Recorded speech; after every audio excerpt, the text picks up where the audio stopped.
started. Thank you so much for joining us and welcome to today's webinar, Supporting Young Minds, the Power of Youth Peer Support. My name is Jackie Zimmerman, and I'm the manager of public education partnerships and e-learning, and I'm here to help moderate today's session. I have just a few notes before we hear from our speakers and let them introduce themselves. This webinar is being recorded and will be emailed out to all registrants within 1 week. We currently do not offer CEUs, but if you would like a certificate of attendance, we have a form for you to request one. I'll put that form in the chat here shortly, and that will also be included in your follow-up email.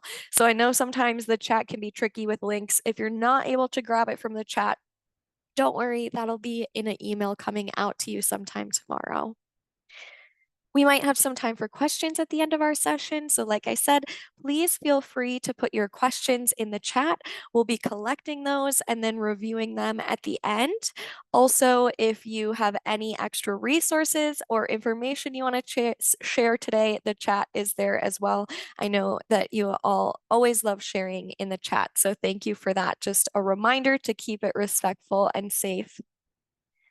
Now, without further ado, I have two fantastic panelists with us here today, Dion Regis and Tiana Webster, who are here to address this topic of youth peer support, what it looks like, the impacts of peer support, how it is really benefiting so many young people. We are in that time of year where it's back to school time for a lot of young folks, both K through 12 and post-secondary. And that comes with a lot of stress, often a lot of anxiety, and just that feeling of newness, switching back into a routine, which can be really hard.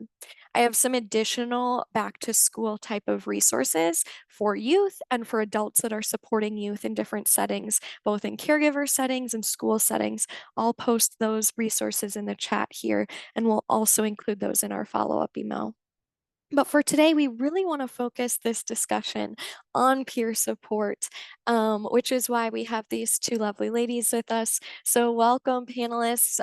So thrilled to have you joining us. First, I would love to just hear from each of you, get an introduction, a little bit of background on who you are and how you're connected to today's topic. Yes, hello everyone. My name is Dion Regis. I am currently a second-year PhD student at the University of North Texas, studying counseling psychology, so very much in the field of mental health. I was also a former Mental Health America Youth Policy Fellow Accelerator, so happy to be with you all today.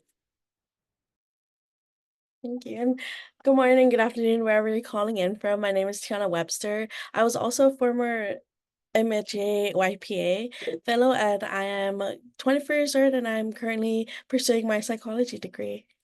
And I'm calling in from the Big Island of Hawaii.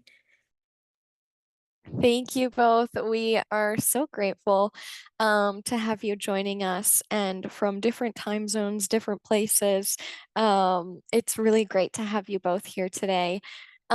Just to begin our discussion, I'd love to start on just defining peer support because it's a term that I think is used in a lot of different ways. And sometimes it can be confusing, especially for people who might not be as connected to the peer support world. Um, there's so many ways we can provide support formally, informally. I'd love for each of you to just kind of describe the types of peer support that you've been involved with and some of the benefits you've found from the different types of peer support. Yeah, I think the biggest way in which I describe peer support is having individuals with lived experiences be able to share with others who are currently going through experiences of mental health that they aren't able to truly describe or really be able to like just conceptualize. I think for me, I started my own journey with peer support. That looked like for me in high school, we had a big sister, little sister a program which allowed us to engage with other upper years in high school who basically took us under their wing.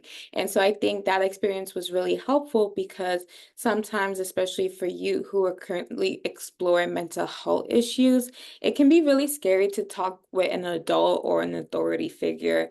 And kind of feel that pressure of like I want to share, but also I don't want to look bad. I don't want to share my story and it ends up looking bad on me. So I think being able to have someone with a similar identity, a similar background to you, to be able to do some of that peer support work is really important.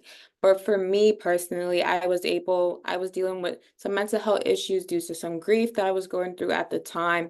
And I was paired with an upper year girl within my high school who dealt with similar losses and traumas, etc. And she really helped me to like feel supported and not alone, but mostly get through the high school environment at that time, especially as an incoming ninth grader.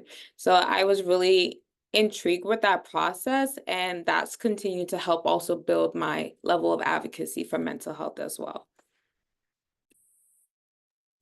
Thank you. And I think similar to what was just said, I would say the same thing. I think when I think about peer support, I think about where my foundation came from. And I think about my previous role as a youth partner here at Epic Ohana. And it was really about utilizing my lived experience within the foster care system, mental health, or even juvenile justice to support young people who are currently going through systems as well. And and now I would say, like, if I look back, I see within my team back then, like we were peer supports for each other, or on my current team now, like we're all around the same age, we're all peer support for each other. And I think the benefits is just like that one-to-one experience of like just the relatability, of course, and then like empathy. And I think that peer support is super unique because it bridges the gap and creates like meaningful connections with each other, especially when it comes to like safe conversations or creating safe environments. Um, and I think when I think about my first time, it would be um in high school when I was a part of the Students Helping Students Club. And back in my high school, like students would stay after school super late, like even when the school gates were closing, like people would just be waiting for their parents or be waiting for the public bus. And what that program did was like cooking food for the for the other students who are staying, or like getting donations, and providing like a blanket or an umbrella or water bottles and stuff like that, and then just like having conversations with like adults to help us really navigate how we want to show up for the students within our high school. Yeah. Yeah, absolutely. I love both of your experiences, and really the root of that is just having someone that you can relate to in different circumstances, that might be going through something similar or has. And that's really powerful. I think sometimes an intimidating part of looking for mental health care or seeking kind of traditional pathways of counseling, finding a clinician, sometimes that power dynamic can be hard. Sometimes it just might not feel like the right fit. And for a lot of people, both work. But I think it can be scary at first, especially when you're struggling with your own mental health and maybe you haven't reached out for help before.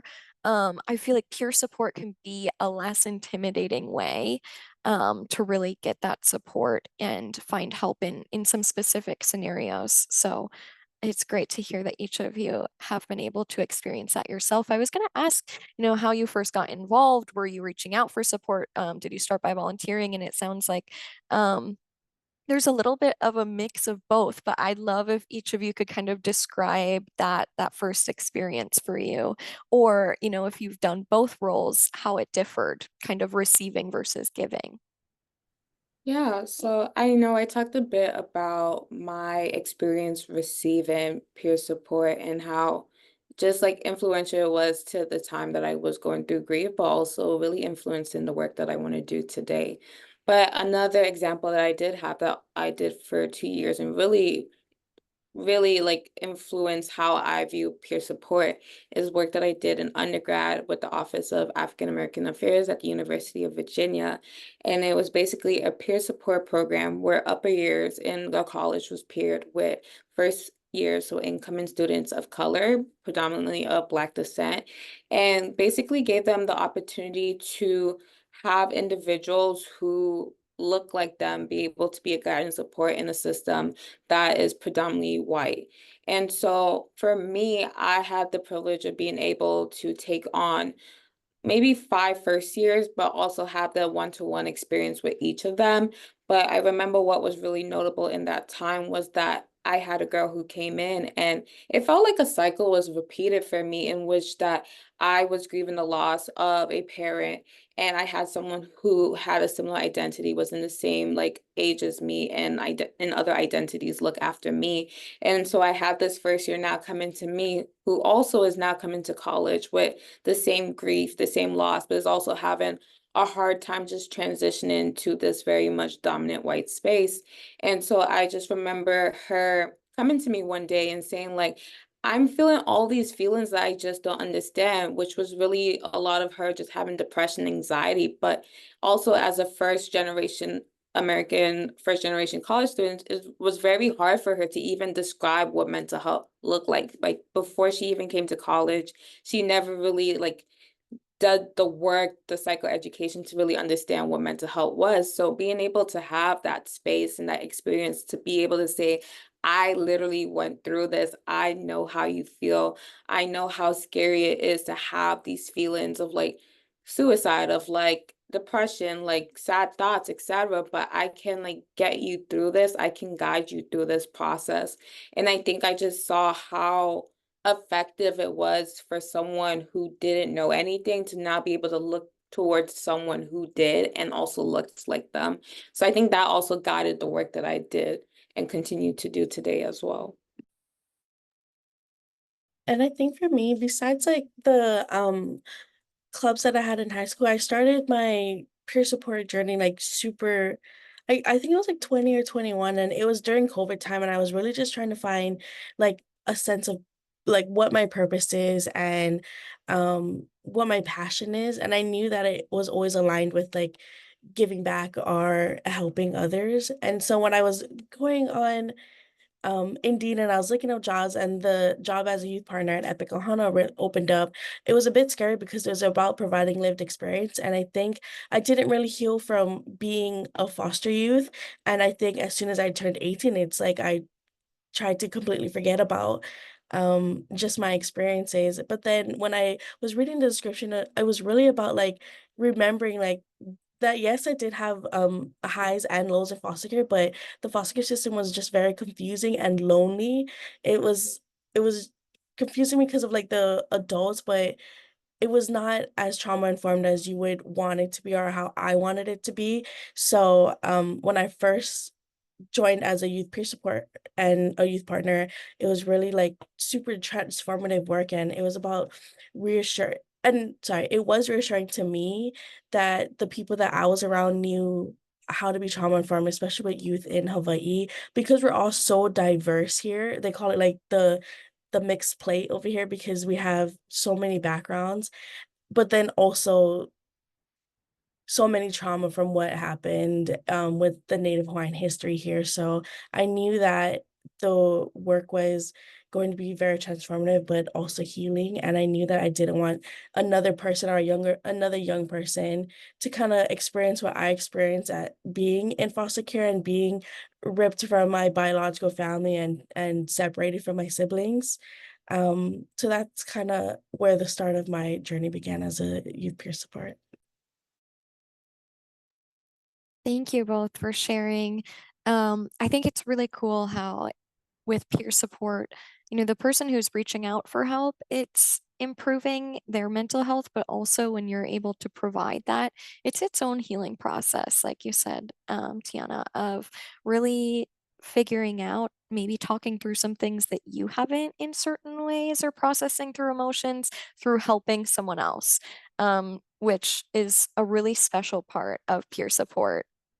Um, my next question for you, and um, I know that peer support can be super helpful for anyone, in any stage of life, young or in later stages of life. But I feel like it is a really effective tool, especially for young people. And I'd love to just hear your thoughts on why you do think peer support is so effective for youth. I think overall, and I mentioned this a little bit earlier, but I think it's just the fact that being able to have someone within the same age range as you, or even someone that's a bit older but still feels like close to be a friend or close to be a peer, that's helpful for you because often there can be that power dynamic, right, between an adult and a youth, an authority figure, even like a therapist who's way older compared to a youth. So I feel like because of those dynamics, it can be really hard for you to open up and share their lived experiences with someone that they feel may not get them, whether it be a generational gap or that power dynamic. And I think also addressing generation, I think by having peer-to-peer support, especially you peer-to-peer support, there are just some ideologies and just some complexities that you are able to understand better by other youth. So I think by being able to have that youth peer-to-peer support specifically, it just allows for great therapeutic rapport. It allows for great relationship bonds to be built, but also you're speaking to someone who, let's say, maybe just like 2 or 3 years older than you, or even the same age as you.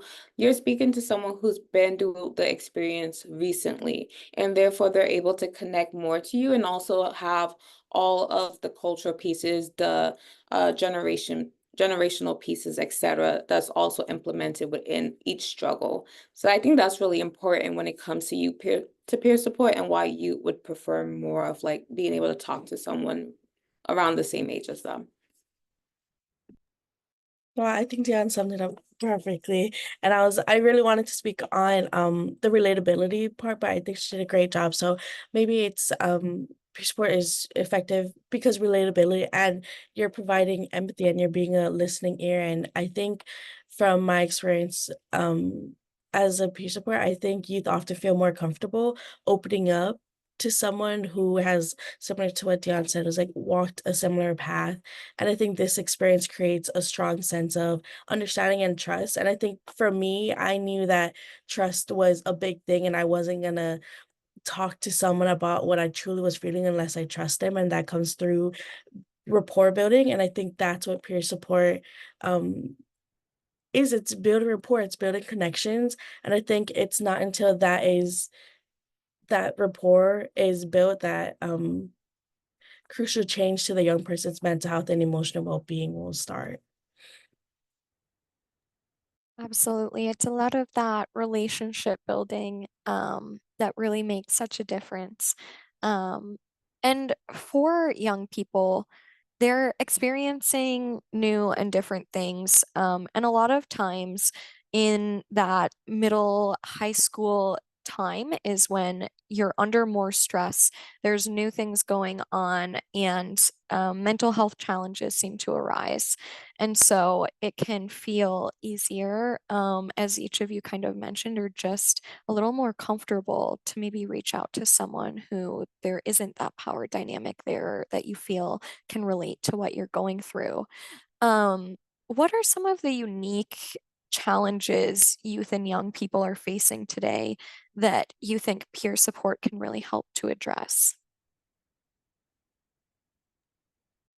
I would say that I think a lot of it has to do with it's completely different from and I'm 24, but the young people I've worked with completely different when it comes to what's trying like social media pressures and just being in different schools. I think even though we're all on an island, this school has different stigmas from this school and then it's that young person already going through challenges and now having to adapt to what society or what the people around them are saying you should be doing versus what they feel like wanting to doing. I think um plays a big part because they're at school most of their time during the day.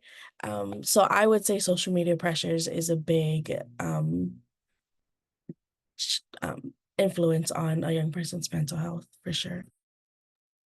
Yes, I would definitely second what Tiana said in terms of the social media pressure. I mean, that is just something that is so specific to this generation, whether it be Z or now Alpha, like growing up in social media, having so much access to people, information, etc. And I think especially with that, it can provide a sense of one, just like being overwhelmed, doom scrolling, etc. But also this feeling of like, I like to call it as like just like seeing so much curated perfection on social media that definitely does have an impact on youth's like anxiety, depression, self-esteem, etc.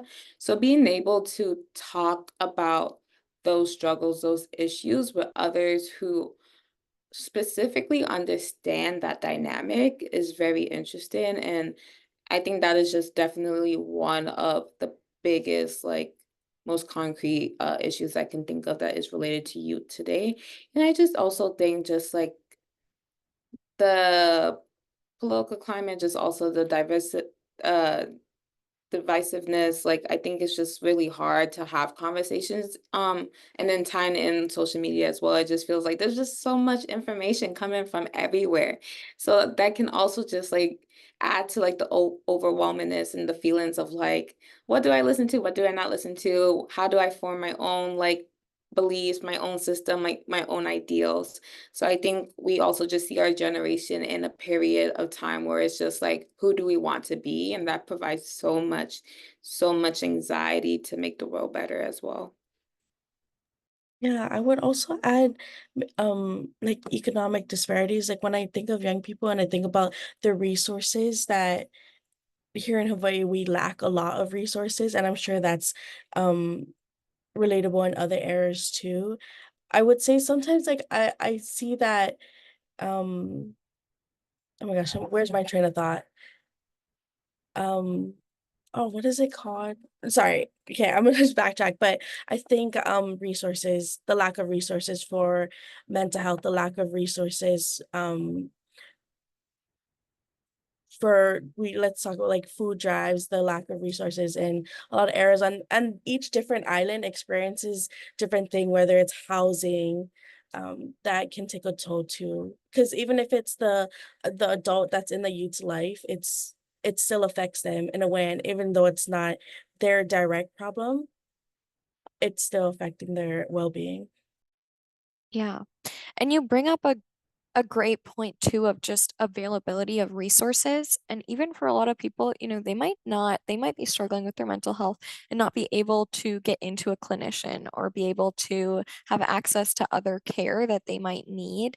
And if there is peer support available in their area or even types of online peer support, there's so many different numbers now that you can call or text or join online communities, that it's just increasing the different ways that we can stay connected and find that support. Thank you both. I know in the chat there was a comment that said, I was just finding it. Now I might have lost it. You all have so many good things in the chat here. Um, Here it was. It was Shaylin who said it also impacts identities. It's hard to figure out who we really are. And I think that's such a great point as to what Dion was saying too, of just in this time of social media, constant news coverage. Someone else had pointed out in the chat, constantly seeing violence and hate speech and just really detrimental things to our mental health on display 24/7 at your fingertips is so hard. And for young people to be growing up with that, and like Dion said, forming your own opinions, figuring out what makes sense, what is true, what is real, what's going on, it's so challenging. And then figuring out who you are and where you fit into all of that. And so being able to have these really deep conversations with someone who's also going through all of that can be so helpful, just to be able to process with someone else in that way that might not be as formal with a counselor or even with a parent or someone who maybe didn't grow up with these same challenges that you're facing. Thank you both for that, and thank you all for your great comments in the chat. I want to shift a little bit. And a lot of what we've been talking about at MHA this month is how to empower youth in different ways. And I think that peer support and being a part of a peer support network can be really empowering. So I'd love to hear from each of you. How does being a part of a peer support network empower you to feel like you can take charge of your mental health? Wow, I think first and foremost, it makes me feel heard. And I think because I currently don't have a degree and I'm in a lot of spaces with people with degrees, and I was always like it was always a plan. It was always teachers reminding me, my foster parents reminding me, my team members reminding me that um and I think it still is this thing where like you I guess I think Tiffany put it in the chat as I was reading. It was like, showing up as a peer support. It's hard to do that when you're in a room full of people who have all these high degrees and people who have these experiences. It can be a bit intimidating. So when I think about like having my voice being shared or being heard, I think that's super empowering and reinforcing to me. And it makes me feel valued and that I can continue sharing my experience. Um, and I think it also helps me be accountable for my own mental health because I'm in this work, like I feel like I have to be self-aware in order to show up better for the young people that we provide peer support to. Yeah, I feel like I agree with everything Tiana said. Like, I just feel like overall, like in this space, it's important that like when we do you peer-to-peer support, we create that sense of not necessarily like equality, but like we're working side by side. And that we're in this together and we're willing to support one another. And I think that's the most important piece to that. Absolutely. I think sometimes, especially in healthcare systems and mental health care systems, if you're trying to find support or help, sometimes it can feel really powerless when things aren't working. And even, as you had said, Tiana, being in a room with people who might have letters after their name, it can make you feel like maybe you're not as qualified to give support. But one of the things that a colleague of mine used to always say is that anyone can be a healer and anyone can provide support. There are different levels to what that looks like, but if everyone knew that, they're someone that can make a difference for someone else's mental health and approached relationships to that way, it really does make such an impact. And I think that goes back to what each of you said of just, really being able to take charge of helping in your own way, and through helping others, that being reciprocal, then you are more mindful of what am I doing to take care of myself, and am I practicing what I'm preaching to other people? And really, it is a reciprocal way to give and receive care. Thank you both for sharing. Um, I want to talk about an accessibility issue or just topic of really what you've encountered of how accessible peer support programs are to youth, especially youth living in diverse communities. What might be available to youth who might live in an area where they don't feel represented? I think it's been difficult, at least like in communities that I grown up. So I grew up in New York City and a lot of the inner city communities. So I think just one awareness that these programs exist, being able to do a lot of community outreach, that has been difficult in terms of access to the peer support. I think again, the psychoeducation, not really knowing what peer-to-peer support is, what it looks like, again, how to receive it. So I feel like those are really big factors. I also think being able to have a lot of individuals who are doing the peer-to-peer support, who are doing the outreach to be able to have similar identities to these communities to provide one that trust, but also that like inner sense of belonging. for these communities who are often marginalized, who are often disadvantaged, who often do not trust outsiders, um, because they have been taken advantage of by outsiders to begin with. So I think the work that needs to be done is, okay, we know that peer-to-peer support has been very successful for other communities, but what would it look like specifically in the culture context? And for me speaking, that would be the Black community. So what for my community, what would that look like? To be able to have that cultural awareness, to have individuals come in to not only talk about their experiences, but also share what their experience entails. What does it mean? What does it look like? Really just like breaking it down because again, mental health, especially for the Black community, for so long, I think my generation has been working hard to reverse some of the effects, but has been seen as a stigma, has been seen as a taboo. And so there hasn't been a lot of just psychoeducation being used surrounding mental health and lived experiences. So that work would definitely have to be done.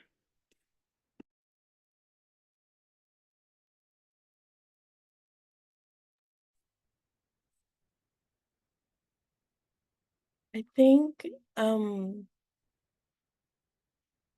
if you think about Hawaii, it's 8 separate islands, and 5 out of the 8 islands share one. Please, if anyone in the comments or chat is from Hawaii, please correct me if I'm wrong, share one youth peer support program. So, and I think that's from Epic Ohana, and that's the youth partner program. And there are probably like 12 hired youth peer supports. So if you can think about the 5 islands divided up, the 12 current peer supports, like that's already a disadvantage. So I think it really depends on the amount of people who know about youth peer support, and it's just getting it out there, but also Native Hawaiian culture or just Native Hawaiian history. If you don't know the Native Hawaiian history, it was overthrown, so there's just still a lot of trauma from that. So similar to what Diana was talking about, like trust and stuff, like that's a huge thing, especially like coming from living on the Big Island my whole life. Like trust and respect is a huge thing, and I think there's services or programs that come in and that don't value that, or they don't have the same values as the people.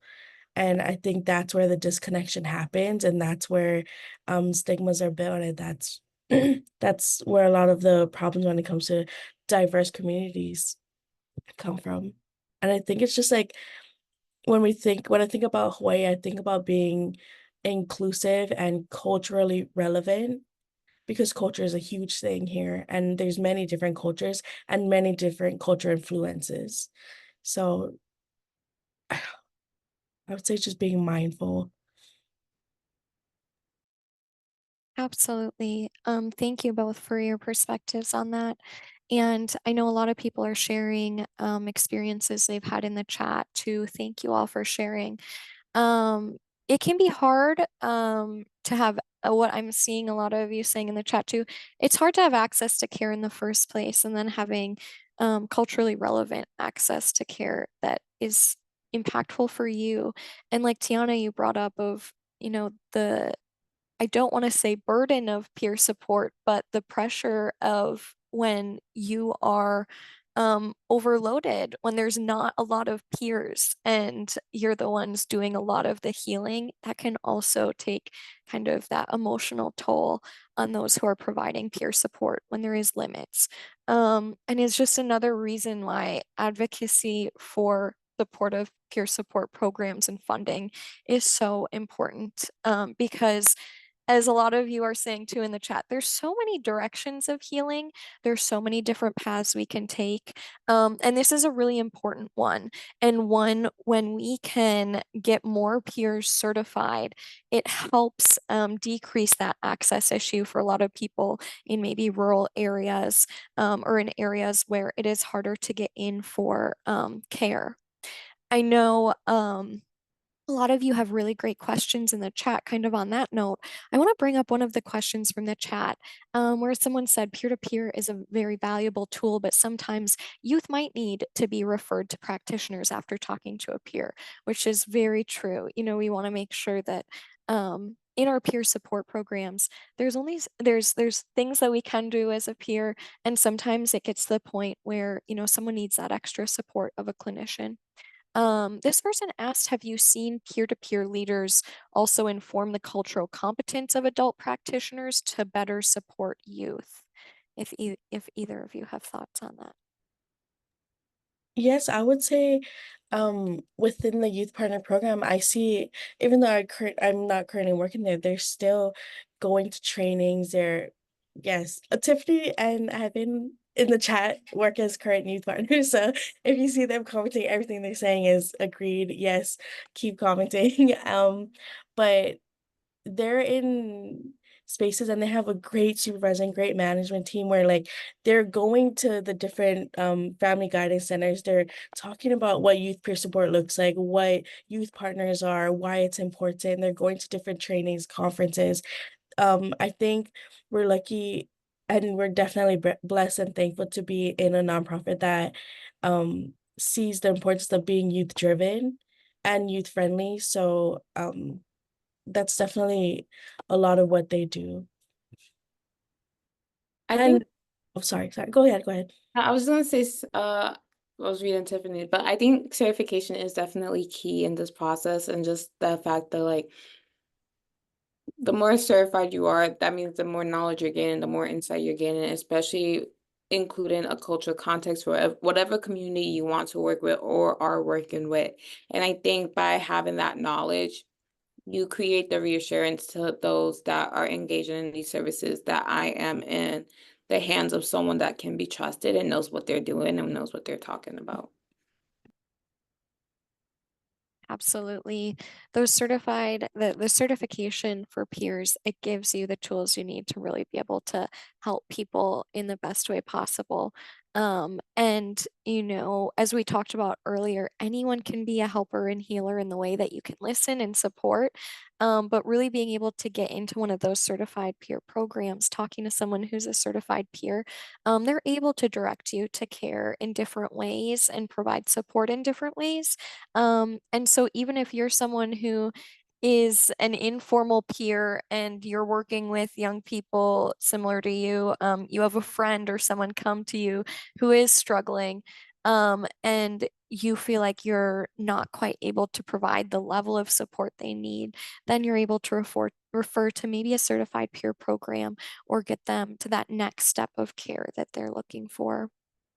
Another question that a few people had asked, from your perspectives, what are some of the challenges of being a peer support specialist?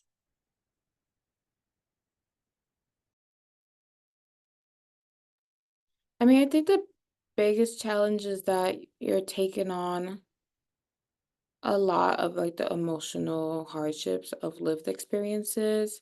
So I think more from a self-care slash empowerment point of view, just being sure that you're also able to take care of self during this, because it can be really difficult sometimes depending on the experiences that other people are going through and are also sharing with you. So just making sure that you have a supportive network when doing this work is definitely one of the biggest like remediations to that challenge as well. Hmm.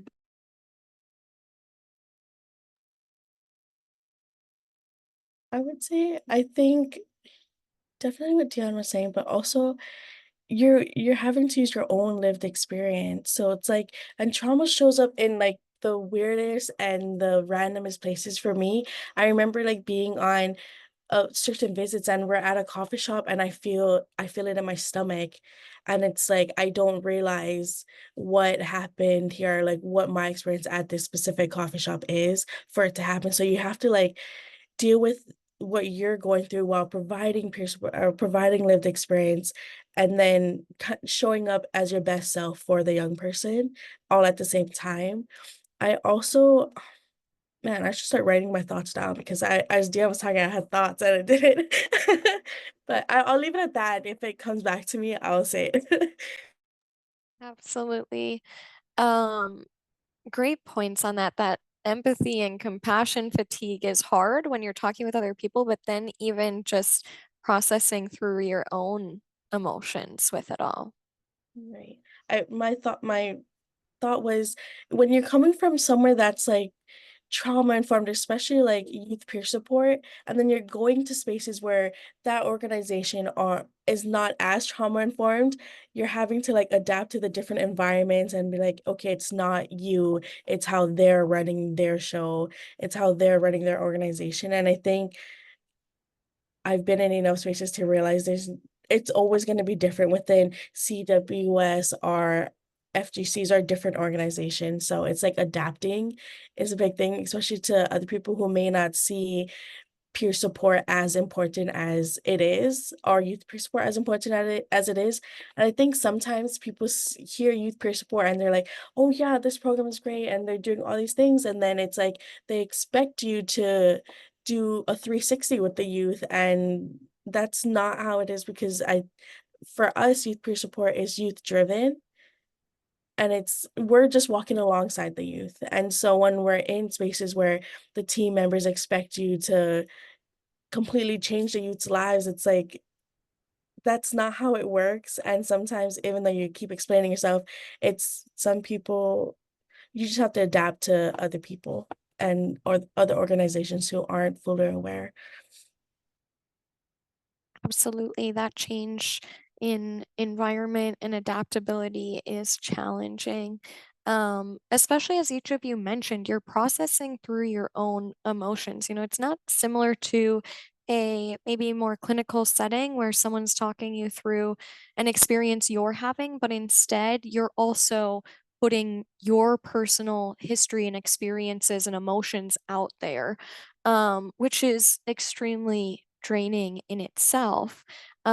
So it just adds that extra layer of fatigue. I love what each of you said about, you know, having to take care of yourself.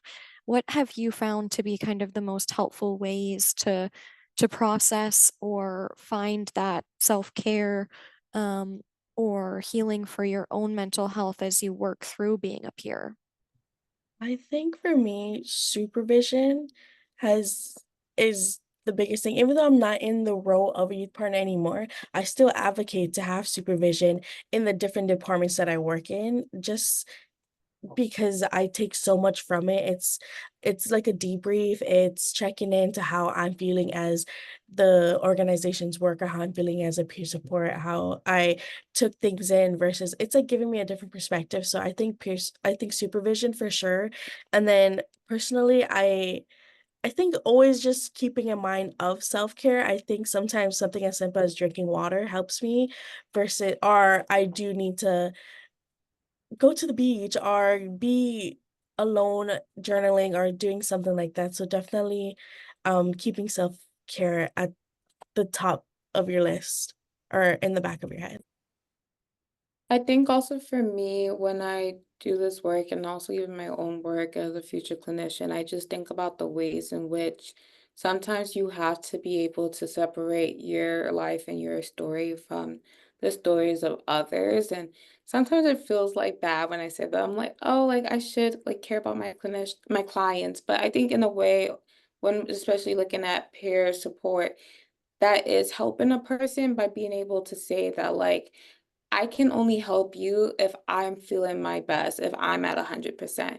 Because if I'm not feeling my best, I'm not able to really listen to you. I'm not really able to respond to you effectively. I'm not going to be as empathetic as I would want to be because I'm not in the capacity to do so. So I love doing meditations. I love doing deep breathings. I love the 4 box method, just to kind of clear my mind. I also do journaling on the side because that usually helps me to process my thoughts, just putting something to paper to pen. But I also think, like Tiana said, is that supervision can be really helpful because you have someone who has more experience than you within this field of doing this work, who is able to listen to you effectively, but also give you the needed information to kind of help you thrive in this sense as well. So I think that is very helpful as well. I would also add like connecting with your peers, connecting with your coworkers. And I want to emphasize what Dion said in separating your professional and your personal. I think that's super important and not an easy thing to do at first, but through practice, I found that very helpful for me. Thank you both. That's really helpful to think about, as I'm sure there's people on the call who are in peer support, and it's always a good reminder, is just the ways that you can really take care of yourself and make sure that you're setting yourself up for success so that you can best serve those that you're working with. Um, Another question from the chat, we had, how do you recommend community and organizational leaders facilitate organizing youth groups? What is their involvement or lack thereof? And this in terms of a little bit more, it sounds like informal peer support. I would Well, say, oh, I just think quickly that it's just working with organizations that already exist. I feel like oftentimes what happens is that community leaders on a larger scale aren't really investing into the day-to-day basis of peer-to-peer support. So many people and many organizations or leaders have heard of the term peer-to-peer support, but doesn't necessarily know what it looks like, what it stands for. So I think the first step is really truly committing to saying, I want to work with these leaders. I want to get to know more. I want to actively involve our organizations into these much smaller leaderships. I 100% agree with that. I would also add, like, if you are thinking about gathering young people, it's speaking the language, having youth-friendly language, um, and just knowing your purpose and your why and just aligning with it and making sure the people you are inviting to plan these things also align with it. Um, because I think if you're gathering young people to become youth peer support, I think they're gonna value one being you being organized, but also you kind of aligning with what their lived experience is and what they could offer, what you think they could offer, but also asking them what would benefit them or like what do they want to see before you guys gather. Absolutely. That engaging youth throughout the process of planning something for them is so important. Keeping youth voice centered, and something that we talk about a lot in our resources for this back to school time that I'll share with you all of how adults can do that in different ways. It is so important that if we're not including youth in the development or planning of resources that are designed for youth, how do we know if they'll be successful? And so that's a really good point, Tiana. Thank you. Um, Another question from the chat was, are there any certain resources either of you recommend for other youth as a peer supporter to help overcome peer pressure or challenges around them? And it might just vary case to case, but any resources that pop out in your mind that have been super helpful. Now that I can think of, but I do want to emphasize what you said about it varies. I think that's super important to keep in mind when it comes to referring resources or introducing resources to young people. I mean, the only thing I can think of right now, like that is super general is like the U Mental Health First Aid website. And then obviously they have like their subdivisions for each state, but I think that can be helpful, especially for youth that want to get more involved with peer-to-peer support. And even if it's just as small as starting off with like doing peer-to-peer support within their own school, I think the youth mental health first aid can definitely be a guide and resource in that as well. Absolutely. Thank you both. I know this hour has flown by and we're getting to the end of our session. But I just want to end with a question for each of you on if we have people that are listening here today in this position, what advice would you give to someone who might be considering getting involved in peer support, either as a participant or a leader? I would say, oh, You go. sorry. Okay. For those considering getting involved in peer support, either as a participant or a leader, I think my advice would be to approach with openness and empathy. I think whether you're seeking support or offering it, being genuine and willing to learn can make a huge difference.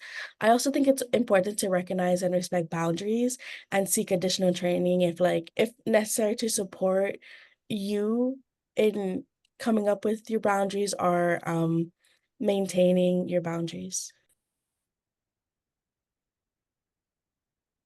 I think similarly, I share all the same sentiments. I think for those who want to get involved and like be a participant, uh, don't be fearful of the experience. I think it can be very like new and very like, oh my gosh, like, am I gonna feel safe sharing everything? I think once you find the person you want to do peer support with, it can be a very exhilarating experience and you end up making a bond with a person for a lifetime. So I'll definitely add that. And for those who want to join in as a supporter, I think being able to just find a community, find an organization, just start there. Google is your best friend for that. And just being able to get information and kind of really see if like this is something you want to commit to and be a part of that change. And I think that's just the first step to go. Absolutely. Thank you both. I want to give a heartfelt thank you to each of you, not only for being here and sharing with us today, but for all of the work that you're doing in peer communities and in the mental health space as young leaders. You both are just phenomenal in all that you've already accomplished and continue to do. So thank you. Thank you for being here with us. I know the messages in the chat are echoing that. We're very grateful for you being here. And thank you to everyone who has joined, who has been participating, asking questions, making comments, sharing resources in the chat. We so appreciate you being here with us today. I'm going to post a link in the chat. I know there's a lot of messages going on, but this link is going to go to our back to school Young Minds resource. I'm going to post it a few times here and it'll be included in your follow-up email. It has tons of resources, like I had mentioned before, for youth, for caregivers, and for those in positions of supporting youth, specifically school staff. So if you fall into any of those categories, go ahead, check out our resources for this month, and we will have another discussion later in this month on how adults can help empower youth in different settings. So please join us for that as well. But once again, Dion, Tiana, thank you so much for being here and for sharing your wisdom this last hour with us. We hope everyone has a wonderful rest of their afternoon. Thank you. Thank you all.